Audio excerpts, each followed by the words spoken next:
J'espère que vous allez bien, j'espère que vous vous portez bien. Nous allons parler d'un sujet très compliqué, très complexe. On va vous donner des chiffres, beaucoup de détails historiques, et on va essayer de vous faire révéler quelques vérités qui sont malheureusement méconnues dans notre pays. À l'époque, quand les enquêtes d'Algérie partent, on a publié pas mal d'enquêtes. Malheureusement, des fois, les écrits ne sont pas aussi accessibles que les vidéos. Les podcasts vidéo sont plus faciles à consommer, malheureusement, heureusement, je n'ai pas à prendre des positions. Moi, je suis un amoureux de l'écrit, je suis un littéraire, j'aime l'écrit, j'aime les mots, etc. Je pense que lire, c'est important. Je suis un grand lecteur. Mais bon, il y en a qui préfèrent accéder à des contenus interactifs, de la vidéo, etc. Bien comprendre un petit peu les dessous des dossiers les plus complexes de l'actualité. Nous allons parler aujourd'hui de l'Algérie et de la Suisse. Officiellement, les relations politiques sont hyper compliquées. Les deux pays, d'ailleurs, ont failli à chaque fois la rupture des relations diplomatiques à cause de l'affaire de Khanezar, qui ont empoisonné les relations politiques entre les deux pays, notamment durant cette année 2023, lorsque les autorités judiciaires suisses ont décidé officiellement de inculper officiellement à Khanezar pour crimes contre l'humanité et crimes de guerre. Reste maintenant à établir uniquement la date précise du procès de Khanezar, un procès auquel l'ex-ministre de la Défense nationale ne va certainement pas participer pour une raison simple, c'est qu'il n'a pas envie d'être jugé en Suisse et c'est qu'il est très âgé de plus de 84 ans. Son état de santé ne lui permettra pas de se déplacer en Suisse. Mais bon, ça c'est un autre voeu. L'affaire Khanezar Ajmaa qui a commencé depuis 2011-2012 et qui a marqué une décennie des relations algéro-suisse et qui a vraiment compliqué les relations entre les deux pays, au point où l'Algérie, entre 2017 et 2018, a gelé toutes ses relations pratiquement économiques avec la Suisse, à part le strict minimum. Ensuite, il y a eu la menace de rupture de relations bilatérales durant cet été 2023. Il y a eu des crises et les échanges humains et économiques avec la Suisse ont été beaucoup ralentis. Ça, c'est dans le discours officiel. Sauf que dans la réalité, la Suisse reste une destination très importante pour l'Algérie. La preuve, et ce que les dirigeants algériens ne disent pas, un rapport suisse, un rapport officiel de la Suisse. Il s'agit d'un rapport de l'ambassade d'Algérie, de l'ambassade de Suisse en Algérie. On appelle ça le rapport économique qui a été édité par l'ambassade de Suisse en Algérie. Chaque année, l'ambassade de Suisse en Algérie, à travers des organismes économiques qui relèvent de l'État suisse, publie un rapport économique sur tous les pays du monde où la Suisse elle est présente. En fait, la Confédération suisse, elle a comme tradition de demander à son ambassade, qui sont réparties à travers le monde, de faire un rapport annuel qui est publié généralement au mois de mai ou là au mois de juin sur la situation économique du pays avec lequel la Suisse a des relations et sur la situation des échanges économiques entre la Suisse et ce pays-là. L'Algérie n'échappe pas à cette tradition. Le dernier rapport, c'était fin mai 2023. Et dans ce rapport EJMA, qu'est-ce qu'on apprend? On apprend qu'au volet de l'investissement, si le volume des investissements directs suisses a évolué de 2% en 2021. Ce sont les chiffres officiels qui ont été utilisés par les experts suisses pour rédiger ce rapport. La Suisse, elle est située au 22e rang des pays qui investissent en Algérie à travers la présence d'un certain nombre d'entreprises suisses. Il n'en demeure pas moins, c'est ce qu'on connaît d'ailleurs, c'est ce qui est mystérieux, c'est ce qui peut-être pas suffisamment expliqué, qui n'a jamais été d'ailleurs dit ni expliqué par les autorités algériennes. À leur opinion publique, c'est que la Suisse, c'est la 3e pays de destination des investissements algériens à l'étranger. La Suisse, en dépit de l'affaire Khanezar, en dépit des problèmes, des turbulences politiques autour de l'affaire Khanezar, en dépit que la Suisse nargue les dirigeants algériens et elle refuse leur pression, leur chantage, et que la coopération politique et judiciaire elle tourne au ralenti, même si dernièrement les Suisses ont fait beaucoup d'efforts, ils ont bloqué deux comptes bancaires de Abdeslam Bouchouerb, ex-ministre de la Défense, ex-ministre de l'Industrie, de 2014 à 2017, des comptes bancaires qui contenaient presque 2 millions, l'équivalent de 2 millions d'euros. Ils ont communiqué les documents bancaires concernant un compte bancaire caché de Saïd Bouteflika en Suisse, dans une banque à Genève, où il y avait 30 millions, l'équivalent de 30 millions d'euros de fonds. Ils ont communiqué des informations sur les transferts bancaires et les origines de cet argent que les autorités algériennes suspectent en tant que suspectent ou considèrent comme étant des fonds provenant d'activités de corruption. La coopération algéro-suisse, elle est très compliquée. Il y a des moments où elle s'accélère, où elle se déroule bien, et des moments où il y a des crises de crispation. Toujours à cause de l'affaire de Khaled Nazar et des risques élevés que la Suisse pourrait accepter d'autres plaintes contre des hauts dirigeants algériens pour des crimes de guerre ou des crimes contre l'humanité. Compliquée cette affaire.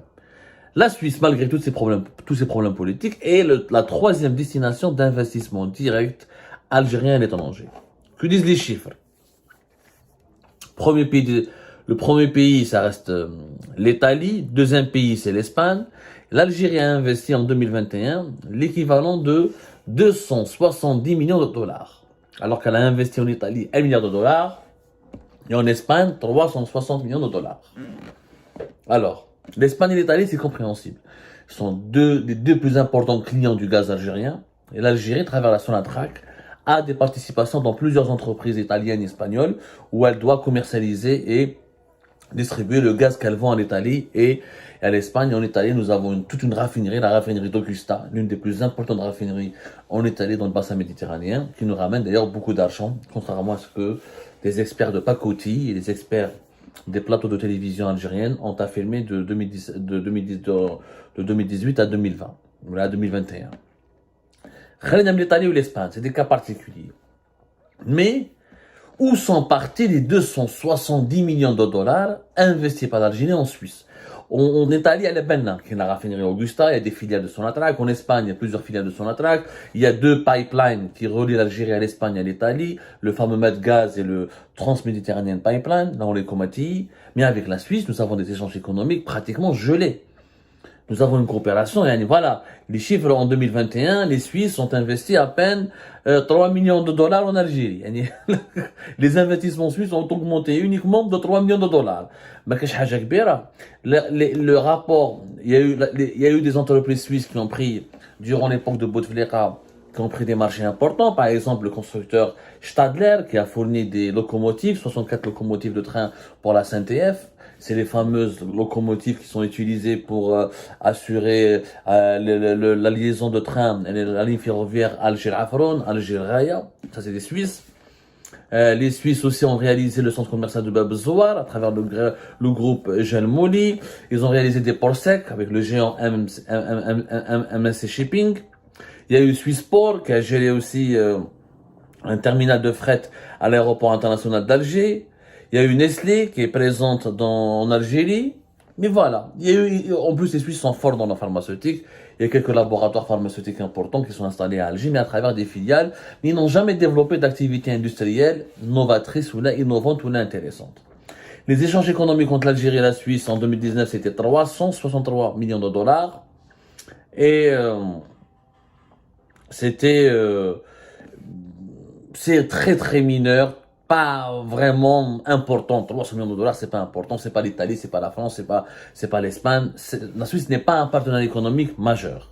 Mais en dépit de cela, l'Algérie a investi en 2021 270 millions de dollars, comme nous l'affirme ce rapport de l'ambassade d'Algérie en Suisse. Où sont partis ces 270 millions de dollars? Silence radio.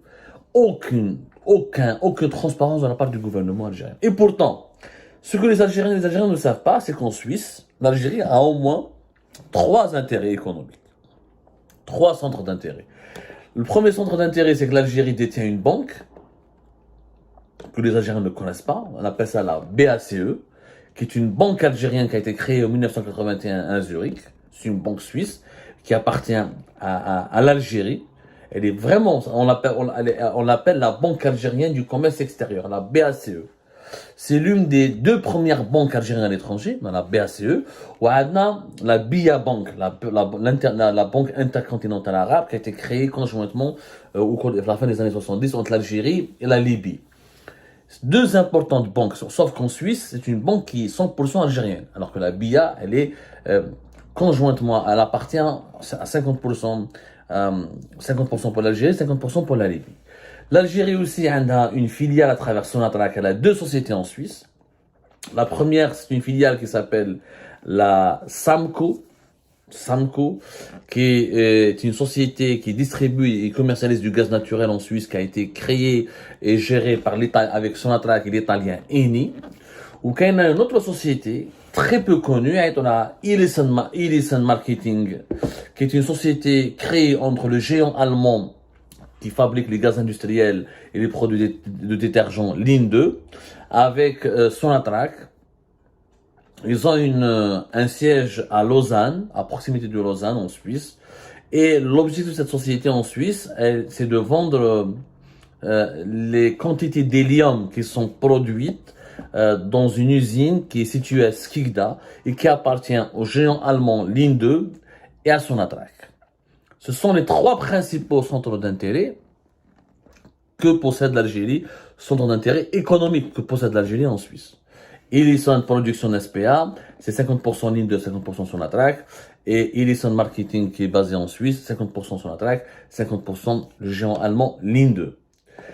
Mais عرفوش les Algériens, واحد ما يحكي لهم franchement, واحد ما يحكي لهم على هادو لي بارتنير، على هادو لي بارتنariats, على هادو les affaires, les investissements en étranger. Donc, est-ce que les 270 millions de dollars investis par l'Algérie ont servi à financer les trois projets économiques qui impliquent des actions et des actifs algériens détenus en Suisse? Aucun devoir de transparence. D'ailleurs, la preuve que personne ne parle de cet argent, ça fait beaucoup quand même. Ça fait vraiment beaucoup d'argent, 270 millions de dollars. Au moment où on parle de transparence, de lutte contre les transferts illicites de devises, il n'y a aucune enquête, ni aucune commission parlementaire, ni le ministère des Finances en Algérie ne communique, ni le Premier ministère ne communique, ni la présidente de la République ne communique, qui ne sont même pas au courant que cet argent a été investi en Suisse. Le problème est, ça nous rappelle l'opacité autour de laquelle est gérée la BACE. Alors, cet argent nous inquiète, on est en train d'enquêter là-dessus. On aimerait bien savoir à quoi ont servi ces capitaux investis par l'Algérie en Suisse. Pour une raison simple, c'est que déjà, nous avons un cas de figure avec la BACE, la Banque Algérienne de Commerce Extérieur, dont personne ne parle en Algérie. Et pourtant, elle a une histoire qui est glorieuse. La Banque Algérienne du Commerce Extérieur, elle est active sur le territoire suisse depuis 36 ans. Elle n'a pas d'autres filiales à l'étranger. Elle est détenue officiellement par la BNA, la Banque nationale d'Algérie, à hauteur de 50%, et par le Fonds national d'investissement, le FNI, et elle a un capital qui s'élève à 200 millions de francs suisses. C'est quand même pas mal. 200 millions de francs suisses, c'est presque 200 millions d'euros quand même. C'est quand même beaucoup d'argent. Alors, la BACE, elle a une histoire parce qu'elle est liée à la fameuse affaire, le trésor du FNN. Le trésor du FNN qui était géré par, Allah yarhamou, Khidr, l'un des têtes pensantes du FNN. Alors, officiellement, si vous vous rappelez, la BACE est liée au trésor du FNN qui était caché en Suisse et qui était l'argent que le Front de Libération Nationale cachait et dissimulé en Suisse, dans une banque en Suisse, pour financer les activités de la guerre de libération nationale, notamment l'achat d'armes, l'acheminement des armes depuis le Moyen-Orient ou là depuis l'Europe de l'Est vers l'Algérie. Et la BACE, auparavant, elle existait sous le nom de la Banque commerciale arabe à Genève. Et voilà la BCA, la Banque commerciale arabe à Genève, et c'est elle qui abritait un compte ouvert par Khidr au nom du FNN de l'équivalent de 60 millions de francs suisses à l'époque. Alors, la BCA, la Banque arabe à Genève, a été créée en 1958 par Jamil Mardan Bey. En Algérie, on a publié les documents là-dessus, etc., qui était le premier président de la République syrienne, ou là, qui était le premier ministre, pardonnez-moi, du président de la République syrienne, Hachim al-Attasi. Et la Syrie, à l'époque, ont été les Syriens, les premiers fondateurs de la République, ou là, les dirigeants syriens à cette époque-là, étaient des fervents partisans et soutiens de la guerre de libération en Algérie. Vraiment de fervents soutiens. D'ailleurs, beaucoup d'entre eux ont même fait le maquis. Il y avait un ancien président de la Syrie qui a même participé aux activités de la guerre de l'indépendance en rejoignant le maquis algérien. Bon, on va pas se perdre dans les détails historiques, c'est important de rester dans ce cadre-là, puisque finalement les relations, l'opacité autour de laquelle règne, ou l'opacité autour de laquelle, l'opacité avec laquelle plutôt, et sont gérés les actifs financiers, l'argent qui est déposé par l'Algérie en Suisse. Ça date depuis l'indépendance du pays. Puisque là, Hada Zouhair Mardambey, le fondateur de la Banque arabe de Genève, il était l'ami de Kheder. Et c'est lui qui a géré le trésor, qu'on appelle le trésor du FNN. Alors, le trésor du FNN qui était caché en Algérie par Kheder, l'affaire n'a pu être résolue qu'en juin 1973. Il y a pratiquement 10 ans après l'indépendance du pays. Mohamed Kheder, Allah yarhamou, qui a été assassiné d'ailleurs le 3 janvier 1967 à Madrid en Espagne, et dont la mort n'a jamais suscité pas mal de spéculations, et beaucoup d'historiens ou de sources historiques voulaient qu'il a été tué justement à cause de la gestion du trésor du FLN qui avait été caché en Suisse, et Mohamed Kheder n'aurait pas voulu le restituer. Mohamed Kheder, etc. Parce que ça mériterait un livre, ça mériterait des films. Il y a plusieurs versions, il n'y a aucun historien sérieux qui a fait un travail pour déterminer le vrai et du faux, pourquoi Kheder a été assassiné, pourquoi il a géré comme ça le trésor du FLN, pourquoi le trésor du FLN est resté longtemps caché en Suisse. Donc, après une longue bataille juridique avec les autorités suisses, il y a un scandale international, etc. L'Algérie a pu récupérer 43 millions d'euros de francs suisses, qui faisait partie des 60 millions d'euros du fameux trésor du FNN, qui était caché en Suisse depuis la fin des années 50, c'est-à-dire la Banque arabe de Genève. Quand l'Algérie a récupéré cet argent, la fameuse Banque arabe de Genève a été cédée à l'Algérie. Cette fameuse banque a été créée par les Syriens, est devenue une banque algérienne. Et c'est à ce moment-là que l'Algérie a décidé de créer la BACE, la Banque algérienne de commerce extérieur. Mais depuis les années 80 jusqu'à aujourd'hui, personne n'explique ou ne dit aux Algériens et aux Algériens ce que l'Algérie fait de cette banque. Quel est son bilan, quel est son apport, quelle est sa valeur ajoutée, en quoi elle participe au développement de l'économie nationale. Makayin Wello. سمعنا بها la BACE à partir de 2003, lorsqu'un scandale a éclaté, qui est un scandale qui concerne la Sonatrach. Pourquoi? Parce que l'ex-ministre de l'énergie à l'époque, Shakib Khalil, il a confié au fonds d'investissement américain Russell Investment, et à travers notamment une filiale de ce fonds d'investissement américain basé à Dubaï, et qui était dirigé par le fameux Farid Bedjaoui, le cerveau du scandale de Sonatrach de corruption, notamment scandale 2, Sonatrach 2, avec le versement de presque 198 ou là, plus de 190 millions de dollars de pots de vin pour permettre à l'Italien de Saipem de remporter l'équivalent de plus de 16 milliards de dollars de marché en Algérie, avec la Sonatrach. C'est le fonds américain qui était directement chargé de gérer certains investissements de Sonatrach à l'étranger, et toutes les opérations sont passées par la banque algérienne basée en Suisse. C'est elle qui a transféré les fonds de Sonatrach dans les caisses de ce qu'on appelle la Ryan Asset Management, qui était gérée par Farid Bedjaoui à Dubaï.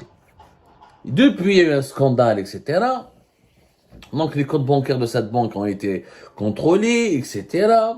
Mais il n'y a jamais eu, encore une fois, un devoir de transparence autour de son utilité. Et jusqu'à aujourd'hui, en 2023, elle existe, la BACE. Mais elle n'est pas européenne. Donc, est-ce que les 270 millions de dollars investis par l'Algérie en Suisse ont servi à refinancer la BACE ou là, les deux autres investissements de Sonatrach en Suisse? Allahu a'lam. Personne ne veut parler de ce sujet. Hawlik une enquête sérieuse. On parle de récupérer l'argent qui a été transféré illégalement ou la détourné par l'Algérie de Bouteflika à l'étranger. Et pourtant, en 2021, il n'y avait pas de régime de Bouteflika. En 2021, il n'y avait pas Saïd Bouteflika. En 2021, il n'y avait plus les oligarques. Alors, qui a décidé d'investir ou de transférer l'équivalent de 270 millions de dollars en Suisse? Et la Suisse qui est devenue, encore une fois, le troisième pays de destination des investissements étrangers directs algériens à l'étranger. Personne ne veut répondre à cette question. Nous sommes en train d'enquêter. On va voir. Moi, je soupçonne, j'ai des suspicions. J'ai des soupçons. Je suis sûr que cet argent a servi à refinancer les activités de la BACE qui échappe à tout contrôle. Ni la Banque d'Algérie d'ailleurs, ni la BNA, ni le ministère des Finances ne veut s'exprimer là-dessus. Mais on aura des détails, des informations très concrètes à vous communiquer dans les jours à venir. Ah, voilà, khair, doubak min arwahtik.